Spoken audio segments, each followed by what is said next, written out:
So Tom, in choosing a good landscaper, what should somebody look for? I know I've had some neighbors that they've not been pleased. So I just thought maybe you could just bring some light here about what you should maybe ask your landscaper before hiring them. Absolutely. The number one thing is basically feel comfortable with the person. Yeah. You got to make sure you feel comfortable. Here, I'll break that down a little story we just ran into a couple weeks ago. This lady hired a company, did an horrible job. She installed plants, the wrong kind of plants in different places, made the flower beds super flat. They installed a brand new lawn and it was more weeds than anything else. Oh my gosh. Yeah, when we went there to go, and start the job, she didn't believe in me.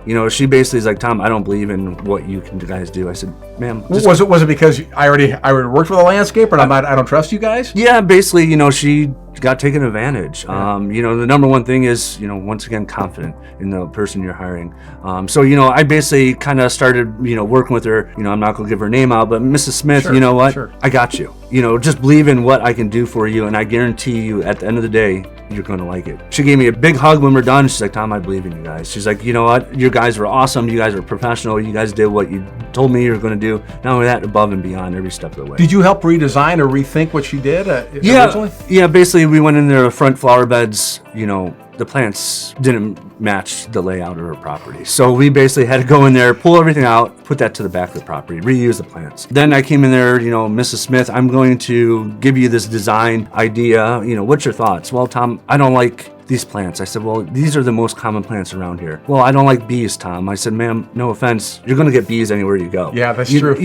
So, I had to help her through every step of the way, and not only that, she has the different colors for the spring, the summer, and the fall. So she had multiple colors going. And so you kind of brought that up then? Yeah. For her? That's nice. Yeah, we made some good privacy for some trees, gave her some big 8-foot Norway spruces to block her from between both neighbors. Now she's needs that little bit of privacy. Not only that, we are bringing the lights, we're adding some outdoor lighting. Yeah. So now now at nighttime, now we're lighting up the house, now we're lighting up the trees. Now she has the ambiance of seeing her landscaping at night. That's pretty neat. So, would you suggest, though, if somebody's looking for a landscaper, make sure the landscaper can listen to what you want first of all, and then maybe come back with ideas that not necessarily listen to what you say should be done, but it's like, here's the feel I want. Yeah, absolutely. I'm the guy that's going to tell you the truth. I'm not going to sell you something that you don't need.